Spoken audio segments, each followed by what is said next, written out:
বিজয় দেওয়ার মতো একটা বিজয় দিয়েছেন।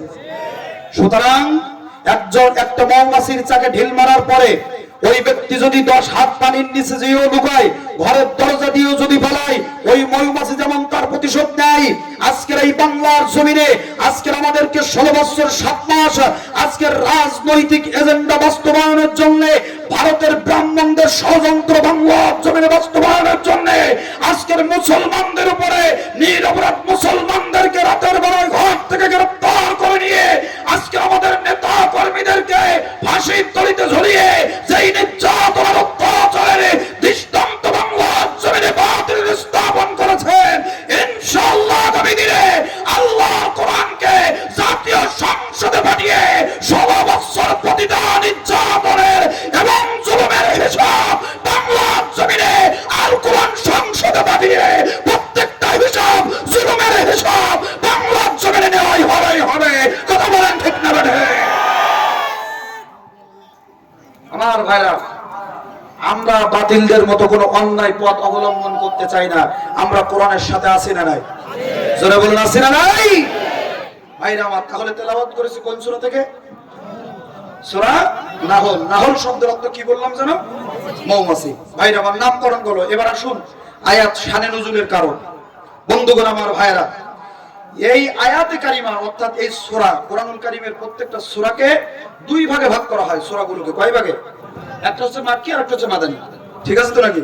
যেই সূরাগুলো রাসূলের মাক্কি জীবনে নাজিল হয়েছে এই সূরাগুলোকে মাক্কি সূরা, আর যেই সূরাগুলো রাসূলের মাদানী জীবনে নাজিল হয়েছে এই সূরাগুলোকে মাদানী সূরা বলা হয়।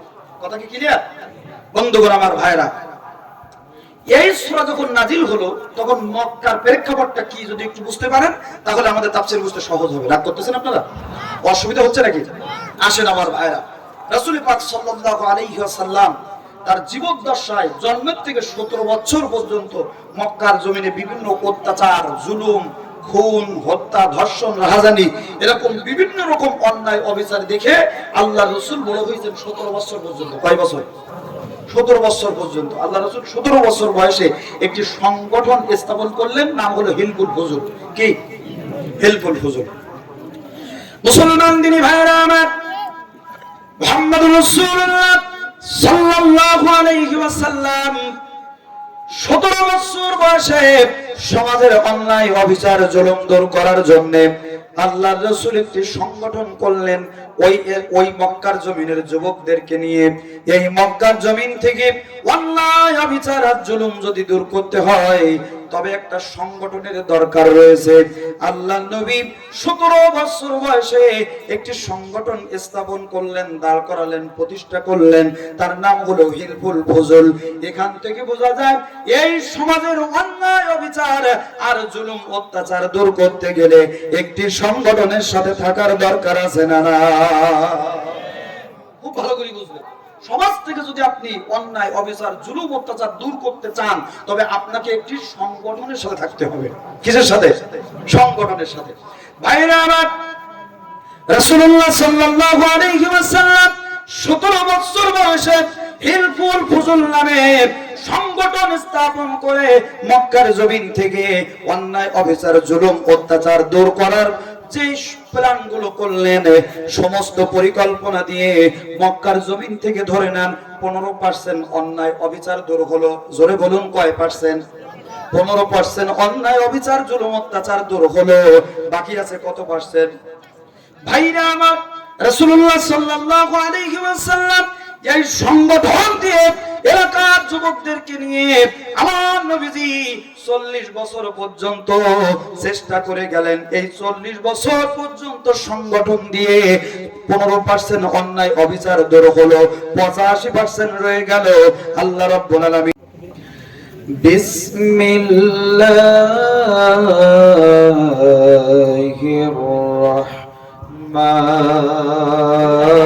রাহমানির রহিম।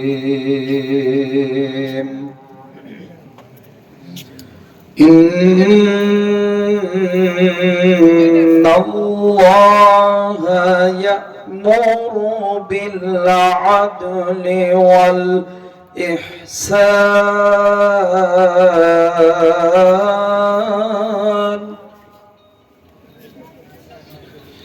إن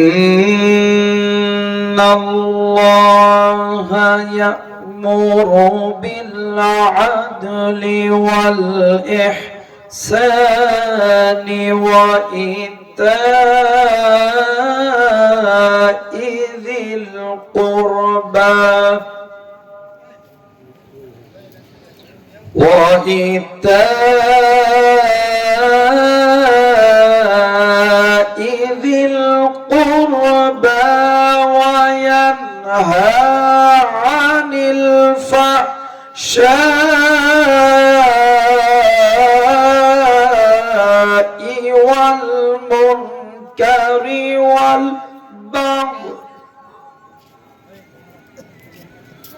وينهى عن الفحشاء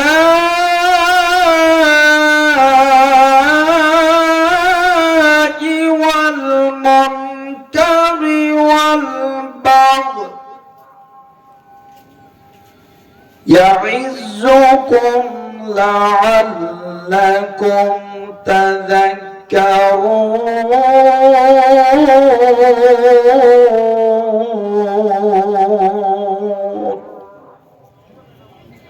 صدق الله المولانا العظيم.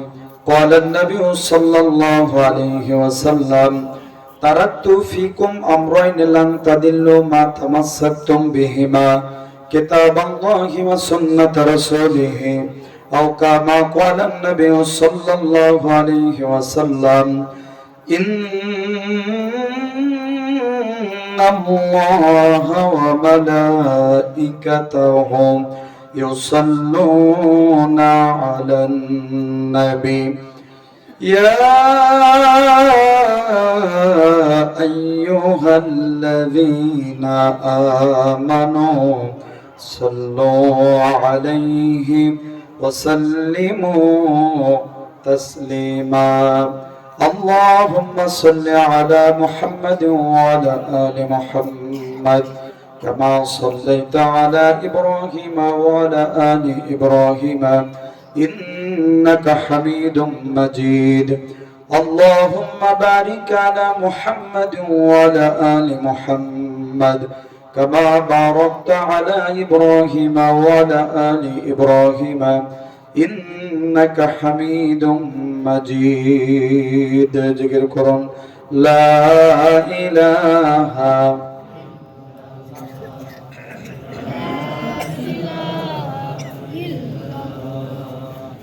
محبت لا إله أرجور لا إله لا إله إلا الله لا إله لا إله وبجمون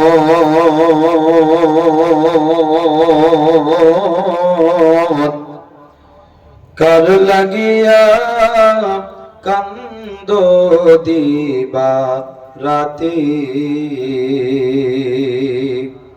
পাগল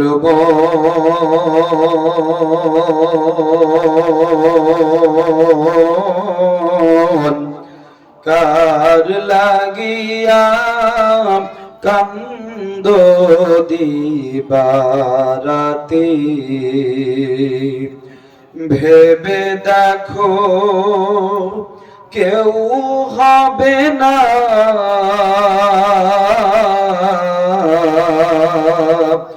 ভেবে দেখো কেউ হবে না কবরের ওই সাথী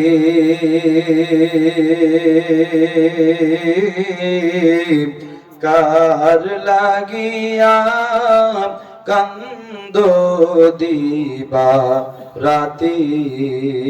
ঠিক না বেটি? আপন আপন বইলা যারে ভাবছো সারাক্ষণ আসলে সব কেউ নয় তোমার, কেউ নয় রে আপন আপন বইলা যারে ভাবছো সারাক্ষণ,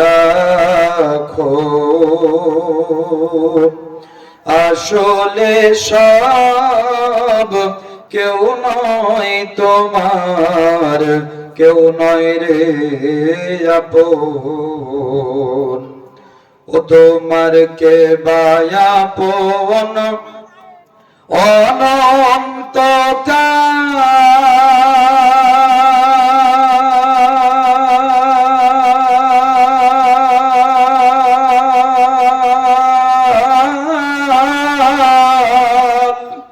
ও তোমার কে বায়াপন অনন্তকাল, কারে বানাইলা সাথী, কার লাগিয়া কান্দ দিবা রাতে, লা ইলাহা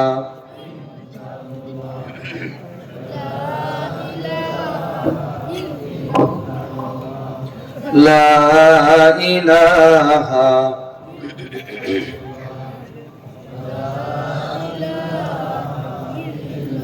আর জোরে লা ইলাহা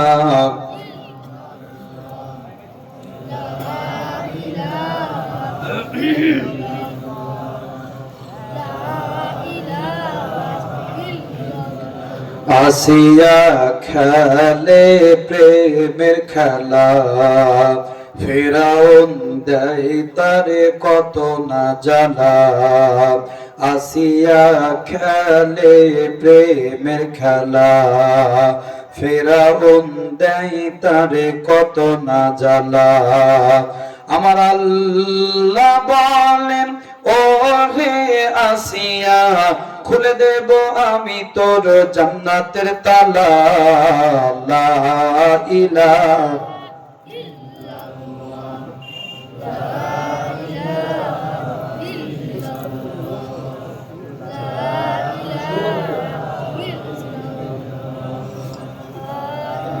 লা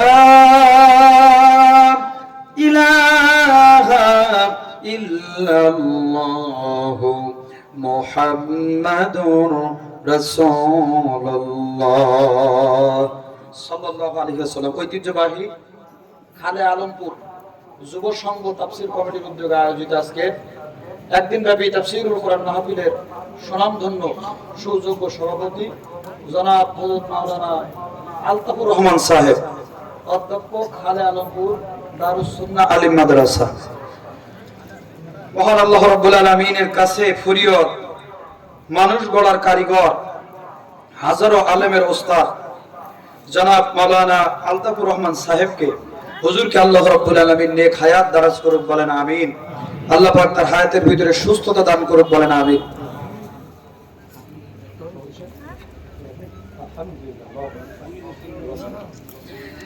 ওয়ারাফা'না লাকা যিকরাক, আল্লাহ রাব্বুল আলামিন হুজুরের নেক হায়াতকে বৃদ্ধি করে দিক, বলুন আমিন। আল্লাহ পাক তার ইজ্জত সম্মানকে আরো বাড়িয়ে দিক, বলুন আমিন। আজকের মাহফিলের সম্মানিত সহ সভাপতি কারি মাওলানা মোহাম্মদ আব্দুল হালিম সাহেব, ইমাম খালে আলমপুর সাইনতলা ইসলামী আজম। আমার ভাই আমার সঙ্গে অনেক যোগাযোগ করছে। আসলে মূলত মিস্টেকটা হয়েছে, আজকের আপনাদের মাহফিলের প্রধান বক্তা ছিল আমার সাতক্ষীরারই বক্তা, চিনেন তো সকলে লাগে, তৈবুর রহমান জিয়াদি হুজুর। তো শারীরিক অসুস্থতার কারণে আসতে পারেনি। তো ওনার স্থলভিত্তিক ভাই আমাকে নিয়ে আসছে। আপনারা কি অসন্তুষ্ট হয়েছেন, রাগ করেছেন আমার উপরে? শেষ পর্যন্ত থাকবেন তো নাকি ছেড়ে চলে যাবেন? আল্লাহ রাব্বুল আলামিন আমাদেরকে কবুল করুক, বলেন আমিন। ভাই অনেক আমার সঙ্গে দুঃখের কথা প্রকাশ করেছেন আমার আব্দুল হালিম ভাই। আসলে তার এখানে বিন্দু মাত্র কোনো দোষ নেই, কি বলেন? আমরা বক্তারা যারা আমরা আলোচনা করি, দাওয়াত নেওয়ার পরে আসলে মানে কমিটির সবকিছু ঠিকঠাক করার পর থাকার পরেও যদি বক্তা না আসে এখানে কমিটির কোনো দোষ থাকে না, যিনি আসেননি তার দোষ থাকে, ঠিক কিনা বলুন? তো যাই হোক, অনেক কিছু অনেক অসুবিধা থাকে, সুস্থতা অসুস্থতা আছে, কারণ আমাদের তো একদিন ব্যাপী একদিন প্রোগ্রাম না, সেই নভেম্বর অক্টোবর থেকে শুরু হয়, শারীরিক অসুস্থ থাকতেই পারে। আল্লাহ রাব্বুল আলামিন কবুল করুক, বলেন আমিন। অনেক অতিথিবৃন্দ রয়েছেন, বিশেষ করে প্রধান অতিথি আপনাদের সবার পরিচিত সহকারী সেক্রেটারি জেনারেল বাংলাদেশ জামাত ইসলামী সাপাই নবাবগঞ্জ শাখা জনাব ডক্টর মোহাম্মদ মিজানুর রহমান সাহেব। আমার পূর্বে যিনি কথা বলছেন নাকি ভাই, অত্যন্ত চমৎকার কথা বলেছেন। আল্লাহ পাক তার কথাগুলোকে আমাদের বাস্তব জীবনে আমলে পরিণত করার তৌফিক দিক, বলুন আমিন। আরেকটি প্রোগ্রাম থাকার কারণে উনি আমাদের থেকে ছুটি নিয়েছেন, আল্লাহ তার কথাগুলো কবুল করুক, বলুন আমিন। অনেক অতিথিবৃন্দ রয়েছেন, আল্লাহ সবাইকে কবুল করুক। বিশেষ করে মাহফিলে কথা বলেছেন বিশেষ বক্তা হিসেবে জনাব মুফতি মাওলানা আব্দুর রহিম আল হাবিবি, খতিব খালে আলমপুর ইসলামিয়া বড় জামে মসজিদ, আল্লাহ পাক তার কথাগুলোকে কবুল করুক, বলেন আমিন। স্টেজে উপবিষ্ট রয়েছেন অনেক ওলামায়ে হযরত, গণ্যমান্য ব্যক্তিবর্গ, নাম জানি না বিধায় নাম নিলাম না, কেউ মন খারাপ করবেন না। আমার দুই পাশে এলাকার অনেক সুনামধন্য ব্যক্তিত্ব বসা আছেন, আল্লাহ পাক উভয়কে কবুল করুক, বলেন আমিন। বিশেষ করে আজকের মাহফিলের অন্যতম অতিথি যারা, আজকের মাহফিলের শ্রোতা তারা, ঠিক কিনা? আপনারা যদি না আসতেন তাহলে এই মাহফিল কি সাকসেস হতো? আল্লাহ পাক আমার সম্মানিত প্রাণ প্রিয় শ্রোতা মণ্ডলী এবং বিভিন্ন মসজিদের ইমাম সাহেব, মুয়াজ্জিন ভাইরা, সমবয়স্ক যুবক ভাইরা, বিশেষ করে জাতির জাগ্রত বিবেক, আলেম ওলামা, আজিজ তলাবা, স্নেহের কচিকাচা, পদ্মার অন্তরাল অবস্থানরতা, সর্বগুণে গুণান্বিতা, সুশিক্ষিতা, সুচিন্তিতা, আমার পদ্মাশীলা, ধার্মিকা, প্রাণ প্রিয়া, অবলা, সরলা মা এবং বোনেরা, আলোচনার শুরুতে শুকরিয়া জ্ঞাপন করছে সেই মহান আল্লাহ সুবহানাহু ওয়া তাআলা দরবারে, যে আল্লাহ রাব্বুল আলামিন হাজারো কাজকে ফেলে দিয়ে এই প্রচন্ড ঠান্ডার ভিতরে আল্লাহর কোরআন শোনার জন্য আল্লাহর জমিনের উপরে আল্লাহ পাক একত্রিত হয়ে মৌমাছির ভূমিকা পালন করে আসার এবং বসার সুযোগ দিয়েছেন। ওই মালিকের দরবারে একটিবার শুকরিয়া জ্ঞাপন করছি, জবান ছেড়ে বলছি আলহামদুলিল্লাহ। এতগুলো মানুষ আওয়াজ দিলেন কিন্তু কাঙ্ক্ষিত আওয়াজটা হলো না, কি বলেন? সাপাই নবাবগঞ্জ ভোলাহাট উপজেলা খালে আলমপুর মনে হয় এখনো স্বাধীন হয়নি নাকি, কি বলেন? 5 আগস্ট হয়েছে নাকি, কিন্তু এখানে হয়নি। আওয়াজ শুনে মনে হচ্ছে এখানে হয়নি নাকি? মুসলমান ভাইরা আমার, এমন একটা তাফসীর মাহফিল আয়োজন করতে গেলে মাত্র 1 বছর পূর্বে অন্তত কমিটির 5 জোড়া জুতার তলা ক্ষয় হয়ে যেত, কথা ঠিক না ঠিক? অন্তত কমিটির 5 জোড়া জুতার তলা ক্ষয় হয়ে যেত। এই ওয়ার্ডের মেম্বার, চেয়ারম্যান, উপজেলা চেয়ারম্যান, জেলা চেয়ারম্যান, এমপি, মন্ত্রী, ডিসি, এসপি, ওসি, দারোগা, পুলিশ, কনস্টেবল সবার কাছে একবার করে ঘোরার পরে মাহফিলের আয়োজন শেষ, বক্তাও শেষ, রান্না বাড়াও শেষ, মাগরিবের দিকে দেখা গেল আপনার ভোলাহাটের থানার এক গাড়ি পুলিশ এসে বলছে মাহফিল হবে না। কথা বলেন ঠিক না ঠিক? মাহফিল হবে না। কি ব্যাপার? মাহফিল হবে না কেন স্যার? তো যে বক্তা দাওয়াত দিয়েছেন সাতক্ষীরার বক্তা, ও বক্তা রাজনীতি করে।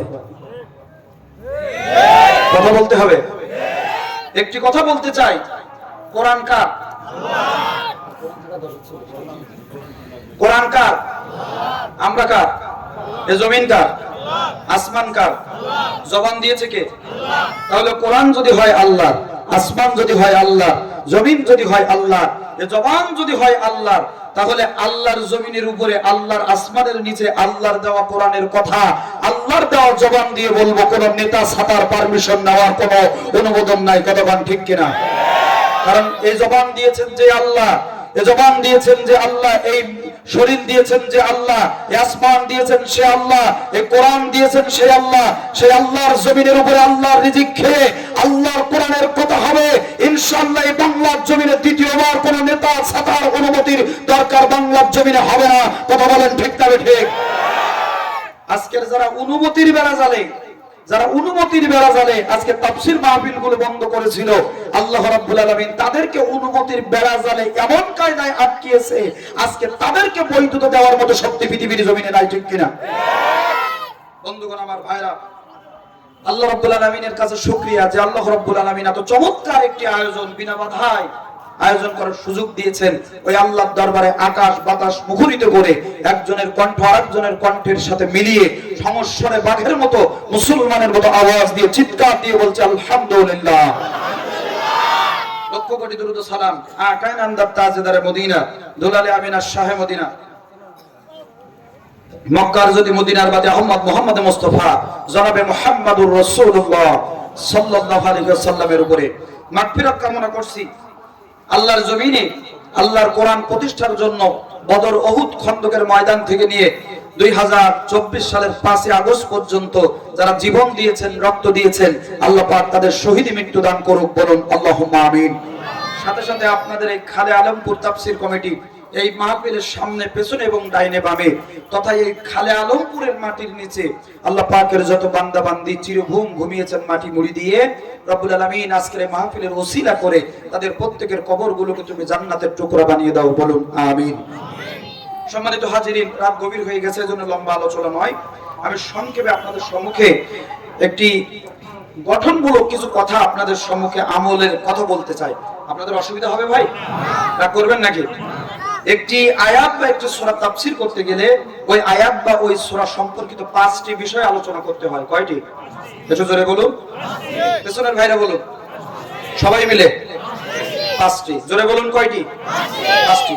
1 নাম্বার সূরার পরিচিতি, 2 নাম্বার সূরার নামকরণ, 3 নাম্বার সূরার শানে নুজুল, 4 নাম্বার ওই সূরা বা ওই আয়াতের ব্যাখ্যা, আর 5 নাম্বার ওই সূরা বা ওই আয়াতের শিক্ষা। কয়টা হলো?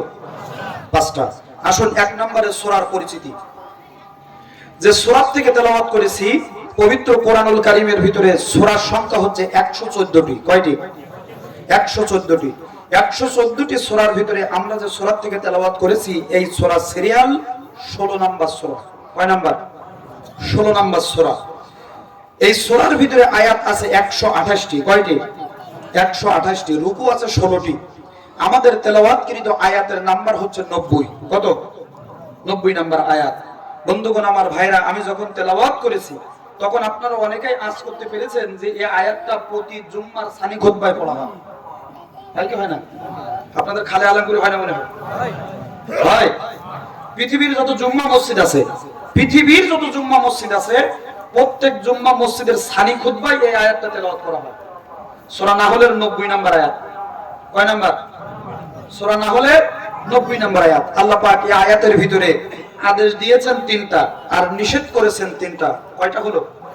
6টা। এই 6টা পয়েন্টের উপরে আলোচনা করার চেষ্টা করব ইনশাআল্লাহ। সংক্ষিপ্ত আকারে পরিচিতি জেনে নিলাম, এবার আসুন নামকরণ। যে সূরা থেকে তেলাওয়াত করেছে এই সূরাটির নাম হচ্ছে নাহল।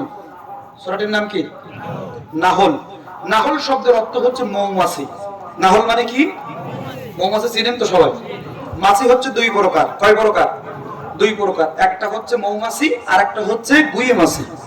গুই মাছি চিনেন না?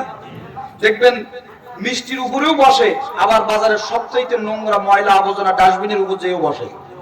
ইহাকে গুই মাছি বলা হয়, যার চরিত্রের দোষ আছে। কি বলেন? খালে আলমপুরের সবচেয়ে দামি মিষ্টির দোকান যেটা, 600 টাকায় 1 কেজি মিষ্টির দাম, দেখবেন মাঝে মাঝে এই মিষ্টির উপরে যেও বসে, ওখান থেকে আবার আবাল দোয়া ফ্লাইট করে বাজারের সবচাইতে নোংরা ডাস্টবিনের উপর যেও বসে। এখন এই গুই মাছিকে যদি আপনি গ্রেফতার করে বাংলাদেশের সবচাইতে বড় আলেম, ধরেন বাইতুল মুকাররম মসজিদের সম্মানিত ইমাম সাহেবকে ডেকে এনে যদি হুজুরকে দিয়ে একটু ওয়াজ করে নেন যে হুজুর এই গুই মাছের চরিত্র খারাপ, এ মিষ্টির উপরেও বসে, ভালো জিনিসের উপরেও বসে, খারাপ জিনিসের উপরেও বসে, এখন আপনি একটু ওয়াজ করে দেন যেন আপনার ওয়াজ শুনে দ্বিতীয়বার ও মিষ্টির উপরে বসুক, যেন খারাপ জিনিসের উপরে না বসে। একটু ওয়াজ করাই দেন। বাইতুল মুকাররমের মসজিদের ইমাম সাহেবকে ডেকে এনে 1 ঘন্টা ওয়াজ করিয়ে নিলেন এবং বাংলাদেশের সবচাইতে ভালো ভালো কারি, বিশ্বের বুক জয় করে, বিশ্বকে জয় করে যারা পুরস্কার ছিনিয়ে এনেছে, 1 নাম্বার হয়েছে, ওই সমস্ত কারীদেরকে ডেকে এনে যদি 1 খতম কোরআন শরীফ পড়িয়ে নিয়ে ওই গুই মাছের কানে ফু দিয়ে যদি বলেন, দেখ গুই মাছি, বাংলাদেশের শ্রেষ্ঠ মসজিদের, জাতীয় মসজিদের ইমাম সাহেব আর এই দেশের সবচাইতে দামি কারি, তাকে দিয়ে 1 খতম কোরআন শরীফ পড়িয়ে নিয়ে তোর কানে ফু দিয়ে দিলাম, তোর হাত দুটো ধরি, পা দুটো ধরি, তুই দ্বিতীয়বার যেন ময়লা জায়গায় বসিস না। এই বলে ছেড়ে দেওয়ার পরে যদি ছেড়ে দেন, ও ময়লা আবর্জনার উপরে যেতে 1 সেকেন্ড লেট করবে? একটু জোরে বলুন। কারণ ওর জাত হলো ওই। কি বলেন? ওর জাত হলো ওই, ওর জাত স্বভাব হলো মিষ্টির উপরেও বসা, আবার নোংরা জায়গায় যেও বসা। আপনি যতই ওয়াজ করেন না কেন, কোনো কাজ, আর একটু জোরে বলুন, হবে না। কিন্তু আমার ভাইরা, মৌমাছির বৈশিষ্ট্য আমরা সবাই জানি। একটা মৌমাছিকে গ্রেফতার করে হাতে হ্যান্ডকাপ লাগিয়ে যদি 1 ঘন্টা ময়লার উপরে বেঁধে রাখেন, বেঁধে রাখার পরে 1 ঘন্টা পরে যেই আপনি তার ছেড়ে দিবেন, সঙ্গে সঙ্গে ময়লার উপর থেকে যেয়ে আপনার ডাইরেক্ট মধুচাকে যেয়ে বসবে। কথা ঠিক না বেঠিক? কারণ মৌমাছির স্বভাব হলো ভালো জায়গায় ফুলের উপর যেয়ে বসা। কথা ঠিক না বেঠিক? ওরে আপনি যতই বেঁধে রাখেন না কেন, কোশ্চিন কালেও নোংরা জায়গায়। আমার বন্ধুগণ, আমার ভাইরা, এই সমাজে মানুষও হচ্ছে 2 প্রকার। কথা বলুন, কয় প্রকার? 2 প্রকার। একটি হলো খাঁটি ইমানদার মুমিন মুসলমান, আরেকটি হচ্ছে দুমুখ চরিত্রের অধিকারী গুইমাছি মার্কা মুনাফিক মুসলমান। আছে না নাই? দেখবেন কিছু কিছু হাইব্রিড মুসলমান আছে, এরা মাঝে মাঝে যাত্রা প্যান্ডেলের সভাপতি হয়, আবার তাফসীর মাহফিলের সভাপতি হয়। এরা গানের প্যান্ডেলেও যায়, যাত্রা মঞ্চেও যায়, পুতুল নাচের মঞ্চেও যায়, আবার তাফসীর মাহফিলে এসে মাঝে মাঝে বলে যে হুজুর রাজনীতি করবেন না। এ কথা ঠিক কিনা? হুজুর রাজনীতি করবেন না। আমার বন্ধুগণ, আমার ভাইরা, আজকের ইতিপূর্বে যারা রাজনীতির বেলা জালে রাজনীতির দোহাই দিয়ে আলেম ওলামাকে স্টেজ থেকে অপমান করে অপদস্থ করে নামিয়ে দিয়েছে, আল্লাহ রাব্বুল আলামিন আজকে তাদেরকে চিরতরের মতো দেশ ছাড়া করেছে। কথা ঠিক কিনা বলেন? আমরা দ্বিতীয়বার আর এই মুনাফিক মার্কা হাইব্রিড গুইমাছি মুনাফিক মুসলমান বাংলার জমিনে দেখতে চাই না। ঠিক কিনা? আমার ভাইরা, আমার বন্ধুরা, আজকের যারা কোরআনের ভিতরে রাজনীতি খুঁজে পায় না, কোরআনের ভিতরে যারা রাজনীতি খুঁজে পায় না, আমার বিশ্বাস আসলে ওদের গোড়ায় গলদ আছে। কি বলেন, ঠিক কিনা? আমার ভাইরা, আজকের আপনারও ন্যাশনালিটি, আপনারও এনআইডি কার্ড বাংলাদেশি, আমারও এনআইডি কার্ড বাংলাদেশি, জাতীয়তা বাংলাদেশি। আমরা কিন্তু ভারত থেকে পাসপোর্ট করে এই চাঁপাইনবাবগঞ্জে আসি নাই। ঠিক কিনা? তাহলে আপনার ন্যাশনালিটি যদি বাংলাদেশি হয়, আপনার আইডি কার্ড যদি বাংলাদেশি হয়, আপনার জাতীয়তা যদি বাংলাদেশি হয়, আপনিও যদি এই চাঁপাইনবাবগঞ্জ, এই ভোলাহাটের বাসিন্দা হয়ে যদি আপনার বৈধ রাজনীতি করার অধিকার থাকে, তবে এই বাংলাদেশে আমিও জন্মগ্রহণ করেছি, আমারও ন্যাশনালিটি বাংলাদেশি, আমারও জাতীয়তা বাংলাদেশি। তোমার যেমন বৈধ ন্যাশনাল আইডি কার্ড আছে, আমারও তেমন ন্যাশনাল বৈধ আইডি কার্ড রয়েছে। আজকের তুমি ব্যক্তি হিসেবে যদি তোমার একটা রাজনীতি করার অধিকার থাকে, আজকের তুমি ব্যক্তি হিসেবে যদি তোমার একটা দল করার অধিকার থাকে, তাহলে এই বাংলার জমিনের শ্রেষ্ঠ মহামানব জনাবে মুহাম্মদুর রাসূলুল্লাহ সাল্লাল্লাহু আলাইহি ওয়াসাল্লাম যেই কোরআনের রাজনীতি করে 10 বছর মদিনার রাষ্ট্র পরিচালনা করেছে, আল্লাহর কসম দিয়ে বলি, আল্লাহর বান্দা হিসেবে মুহাম্মদ সাল্লাল্লাহু আলাইহি ওয়াসাল্লামের উম্মত হিসেবে আল কোরআনের রাজনীতি করার বৈধ অধিকার বাংলার জমিনে আমারও আছে। এই কথা বলেন, ঠিক না বেঠে?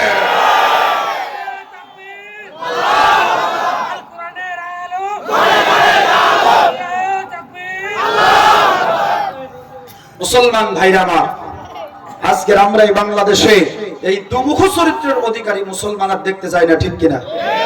বন্ধুগণ, আমার ভাইরা, মৌমাছি একটি শান্ত শিষ্ট ভদ্র নম্র প্রাণী, কিন্তু কেউ যদি উপযাচক হয়ে মৌমাছির চাকে ঢিল মারে, ঢিল মারার পরে ওই মৌমাছির চাকে ঢিল মারা ব্যক্তিটা, আঘাত করা ব্যক্তিটা যদি 10 হাত পানির নিচে যেও পালায়, দেখবেন যেই মাথা উঁচু করবে ওই পিট ওই মৌমাছি তার হুল ফোটাবে যে আমি তো তোরে কোনো অপরাধ করিনি, তোরে কোনো দোষ করিনি, তোরে আঘাত করিনি, তুই উপযাচক হয়ে আমার বাসায় কেন ঢিল মারলি? ঠিক কিনা? এই বাংলাদেশে আমরা 16 বছর 7 মাস আমরা নির্যাতন, অত্যাচারের, জুলুমের, স্টিম রোলারের শিকার হয়েছি। এ কথা ঠিক না বেঠিক? আমার ভাইরা, আমার বন্ধুরা, আজকের যেই বাংলাদেশে 95% মুসলমান, আজকের সেই বাংলাদেশে তাফসীর মাহফিল বন্ধ হয়, এর চাইতে কঠিনতম ষড়যন্ত্র আর জুলুম মুসলমানের উপর দ্বিতীয় হতে পারে না। ঠিক কিনা? আমার ভাইরা, আমার বন্ধুরা, আজকের বাংলাদেশে আমরা সহ অবস্থান মুসলমানের একসঙ্গে করছি, হঠাৎ করে আমাদের উপরে এত নির্যাতন, এত জুলুম, অত্যাচার, জেল, জরিমানা, রিমান্ড, ফাঁসির, আজকের যতটুকু জুলুম অত্যাচার করার পরে এই জাতি অতিষ্ঠ হয়ে যায়, ততটুকু নির্যাতনের দৃষ্টান্ত এই জাতির উপরে উপস্থাপন করেছে। আমরা কিছুই বলিনি, কারণ ইসলাম হলো শান্তির ধর্ম, আর মুসলমান হলো ওই শান্তির কাছে আত্মসমর্পণকারী। ঠিক কিনা বলেন? আমরা কিছুই বলি নাই, কিন্তু আল্লাহ পাক আজকে আমাদেরকে মদিনা